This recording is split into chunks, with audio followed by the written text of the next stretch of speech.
Eventually, cars and trucks appeared as well, but the railroad never lost its dominant position.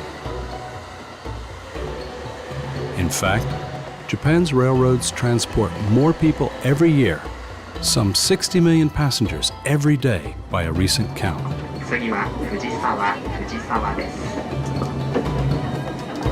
Fujisawa is the first former Tokaido town outside the Tokyo-Yokohama metropolitan area. There are some 400,000 people living here. On this quiet afternoon, some of them are shopping, enjoying a bit of sunshine, or getting married. Only 1% of all Japanese are Christian, but there certainly seem to be plenty of churches and chapels. But in Japan, appearances can be deceiving. Just because it looks like a church doesn't mean it is a church. And just because the priest looks like a priest doesn't mean he is one. But Vincent van den Storma happens to be a compatriot. Ongeveer 70% van de huwelijken in Japan zijn nu christelijke huwelijken of witte huwelijken, eigenlijk kapelhuwelijken. Traditioneel zijn de huwelijken Shinto, maar een jaar of 20 geleden zijn de kapelhuwelijken in de mode gekomen. Waarschijnlijk door prinses Diana, door Amerikaanse filmsterren en popsterren enzovoort. En wat ik dan doe in Japan is zo huwelijken voltrekken. Natuurlijk, dat zijn gewoon symbolische huwelijken. Welcome to a Christian wedding celebration.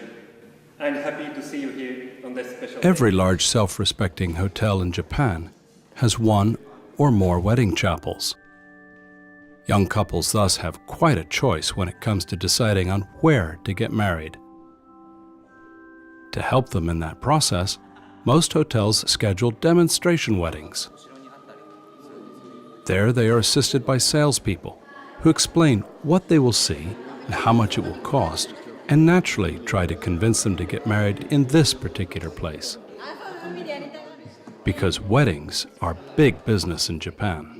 De huwelijk is toch wel voor de Japanners iets heel belangrijk. En vooral dat ze dat vooruitweddingen voor hun collega's en voor hun vrienden en voor hun familie. Vooral ook omdat het zo formeel is en symbolisch. En de Japanners houden van formaliteit. En daarom dat ze daar bereid zijn om daar veel geld aan te geven. Een huwelijk, algemeen gezien, kost ongeveer 3 miljoen, 4 miljoen yen.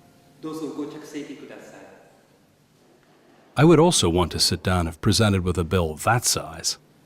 Let us pray. And pray for understanding in-laws as well. Of course, for that price one also gets to ride in a fancy car and enjoy a sumptuous meal, but it will take most people a long time to pay it off. So I have mixed feelings about what is going on here, and not only because of the bill.